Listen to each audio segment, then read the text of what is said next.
Not sure how to measure your internal communications? Prove the worth of your internal communication strategy with Contact Monkey's email solution built into Outlook and Gmail.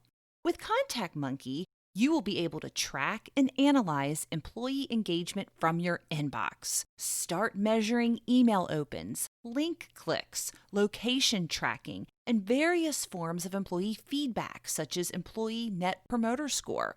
To try Contact Monkey's free demo, visit www.contactmonkey.com/ICPro.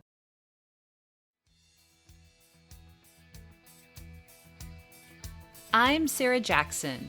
Welcome to Internal Comms Pro, the podcast. This season, we're closing the gap. I've tracked down the experts that can help us as internal communicators close the gap from where we are now to where we need to be. We're connecting the dots to drive value and lead from the inside out. And so what we learned, from that failure, from that experience, was that we needed to make the investment to automate a lot of what we did. The geeky part of your role will really help you to become more effective with those creative communications that you deliver.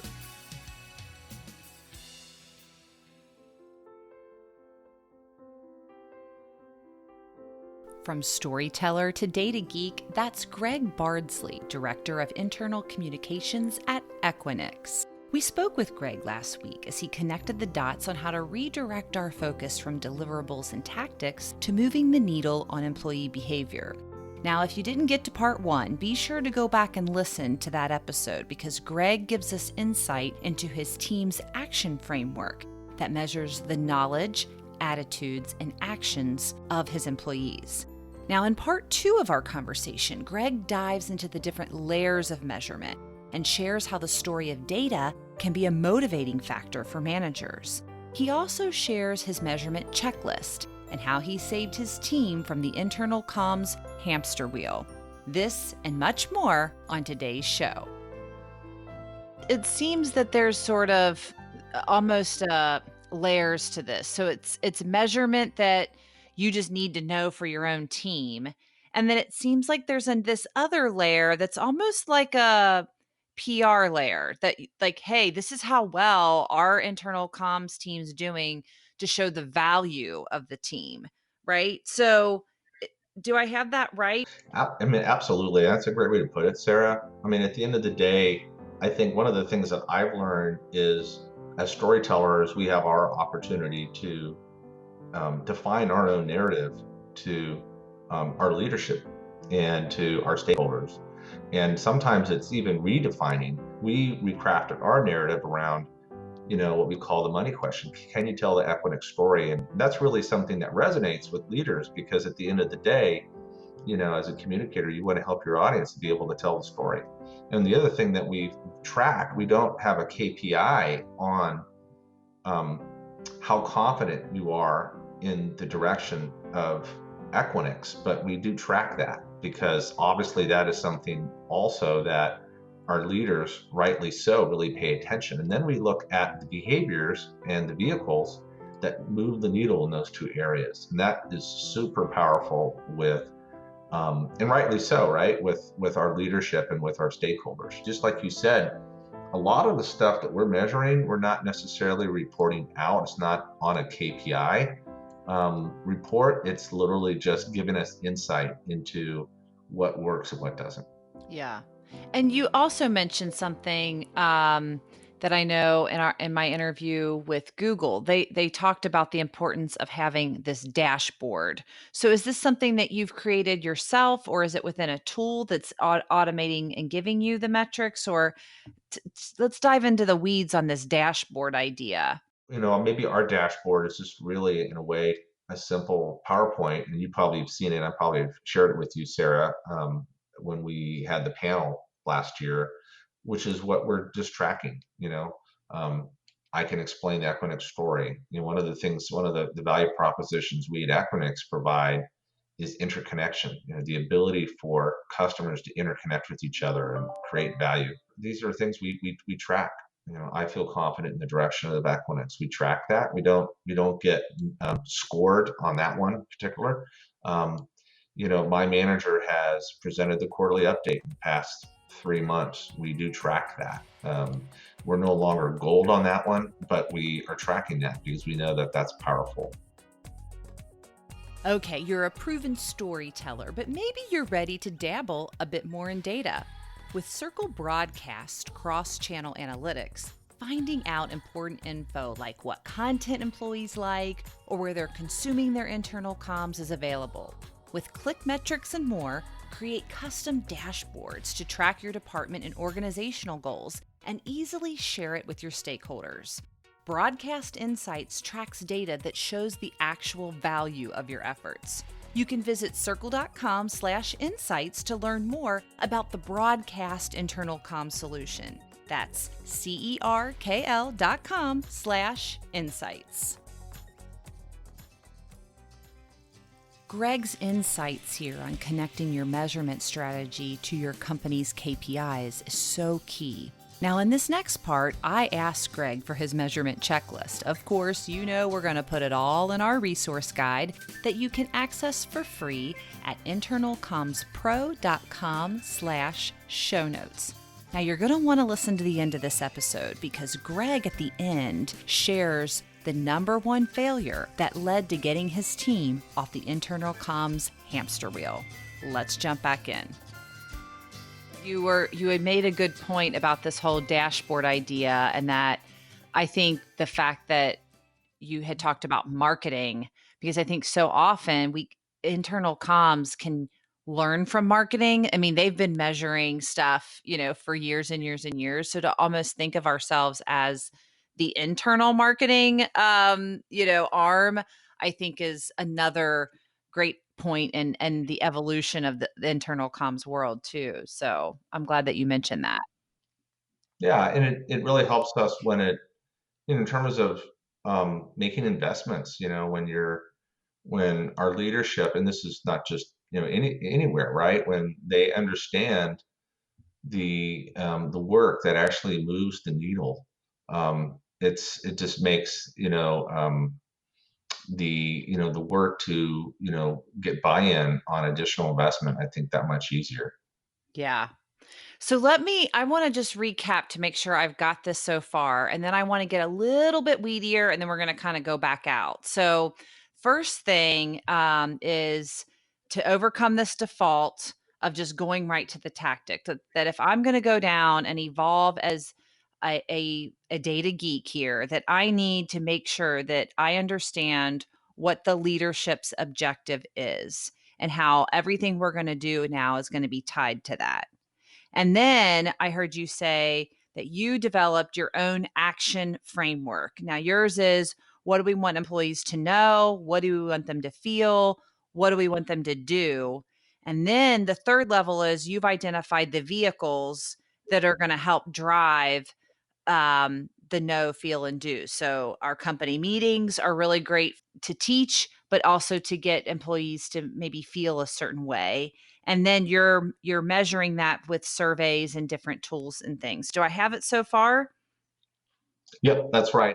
So can you give us a high level checklist of the stuff that you do measure and how you're measuring it?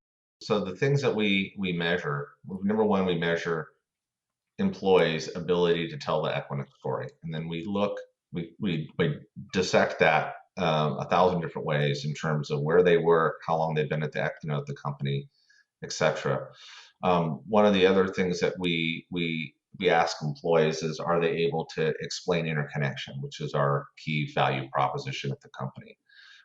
We track how often employees come to the front page or intranet.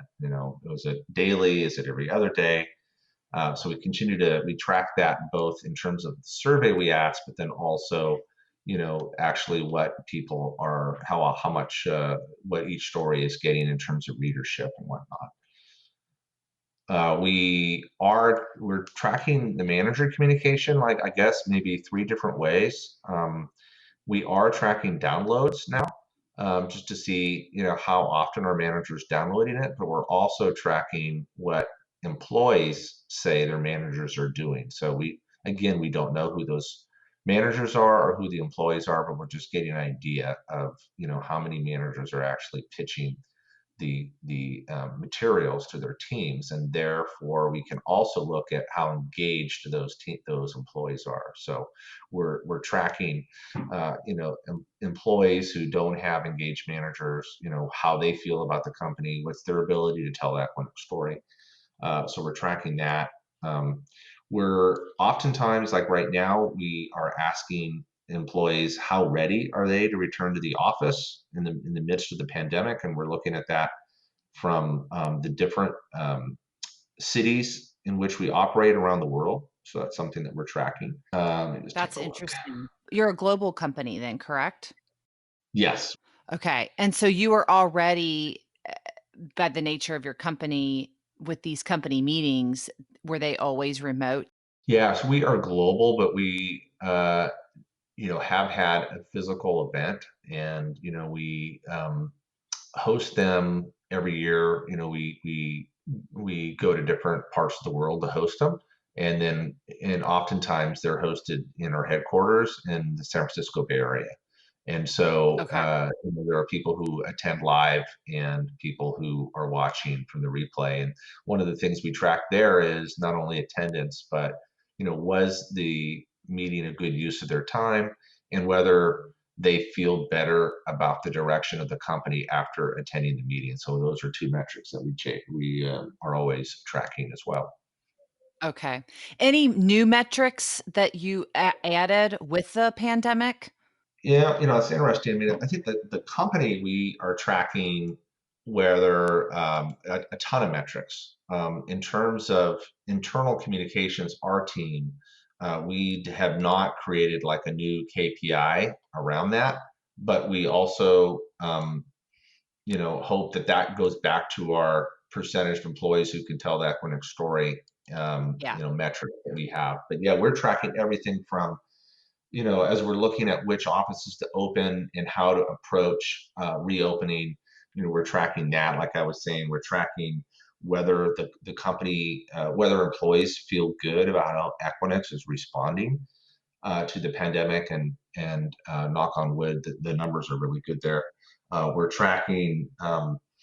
Uh, we have this resource center that we created, that the internal comms team created in support of the pandemic response. And so we are tracking where employees are going on that site so we get a better idea of what matters most to them. And the quick answer there is a lot matters to them still. Here in the summer, people are still accessing those resources. Yeah. So we are tracking a ton of attitudes and behaviors around that. So good. So as we wrap up, it's kind of two questions, but getting at the same sentiment. Can you tell me over, the 6 years you've become, a data geek about a big failure that you had of what that really taught you? Like, hey, before you go down this road, don't make this mistake. Yeah, I think our biggest failure, was that we found ourselves always scrambling to kind of respond to people. And that uh, as the company got bigger and there was so much to do at the company, and there were more people touching internal communications, we found ourselves as a team, as you were referring to us as a lean team, um, just scrambling and creating a bottleneck, for the company and for ourselves. And one of the things that we realized is that we had kind of created our own kind of internal comms hamster wheel where we were just running like crazy. And a lot of times it wasn't always on the stuff that we really needed to be focusing our attention on. And we weren't helping our stakeholders, to become self-empowered themselves. And so what we learned, from that failure, from that experience, was that we needed to make the investment to automate a lot of what we did and put some of the learnings and best practices that we had developed and that were in our heads or in our mailboxes filed away somewhere, and put that online, and provide a way for us to share our learnings or best practices. And that was really the formation of the Internal Comms Resource Center. And And so what we learned, we took the learnings from our measurement on the programs and the initiatives and the practices that move the needle most effectively. And we created the Equinix Internal Comms Resource Center, which is basically a self-help tool. It's like an automated internal communications coach that anybody in the company can go to, and they can figure out how to do an internal comms plan, because there's a lot of stuff that we drive and we develop plans, but it's just the company is too big and there's just too much going on, and there are people need to develop their own internal communications plans for things that they need to go run with themselves. But now they're using the same knowledge, attitude, action methodology that we use. How to do a campaign. All of this is like best practices, templates, direction, contacts for people, how to get a hold of a communication expert in your part of the business, how to host an event. They need to learn more about the company strategy and what those materials are.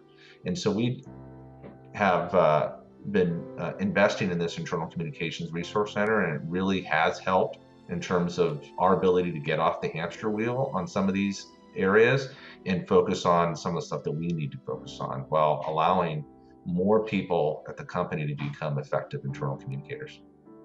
That is such a good tip. I love that, how to get off the hamster wheel. That is so good. All right, so last question, if you could go back and, you've been doing this for some time now, and and share a gem or a truth with your younger IC self, what do you wish you would have known before going down this measurement road?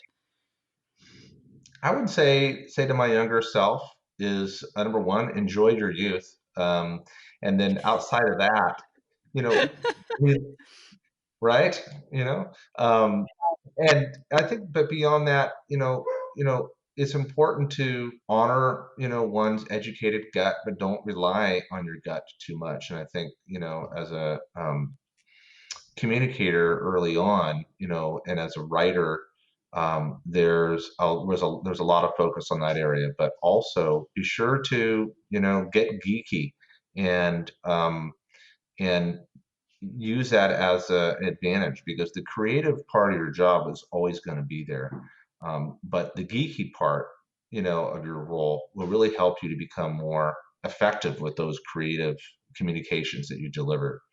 So those would be the two things: is, don't rely on your gut too much, and, go ahead, get geeky a little bit, because it's not going to eliminate your, the part of the job that is also super fun, which is the creative part. But the one thing I would say is you might be surprised at how fun the geeky part is. And I never thought I would turn into a geek on this stuff, but I love looking at all this stuff. It's super interesting, and it's not something I would have expected that I would be interested in, a while back when I was starting off. Yeah. And if people want to ask you questions that, I know a lot of times with this format, we can't get into um complete weeds of what you're doing. How can they connect with you, online if they wanted to look you up and dive a little bit deeper? I'd love to hear from other internal communicators and be able to, answer any questions they might have, and to, frankly, just learn from them. And so if anybody is interested in connecting and exchanging ideas and best practices, and they could reach out to me through LinkedIn. Okay, perfect. Well, and we'll put your link to that, in our show notes. And I can't thank you enough for spending time with us, today to think about your methodology and really how to become this data geek. It's so many really good gems that I feel like our listeners can take and start and do tomorrow. So I can't thank you enough. Stay connected with us for sure as we go through this new normal in this period of history that we find ourselves in. Absolutely, Sarah. I can't thank you enough for, basically driving this podcast program. It's a gift to the internal communications community, and I really appreciate it. And I'm just thrilled to be able to participate. I really appreciate it. Don't you just love that tip from Greg on how to create an automated internal comms coach?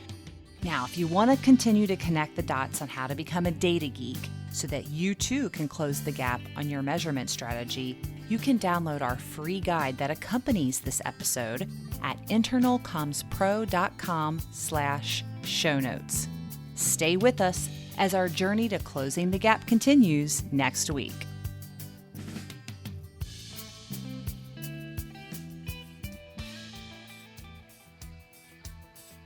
Internal Comms Pro podcast is produced by Super Awesome Media. Our theme music is Big Vision by Purple Planet Music. Don't forget to visit www.internalcommspro.com/show notes for our free resource guides. Thank you for listening.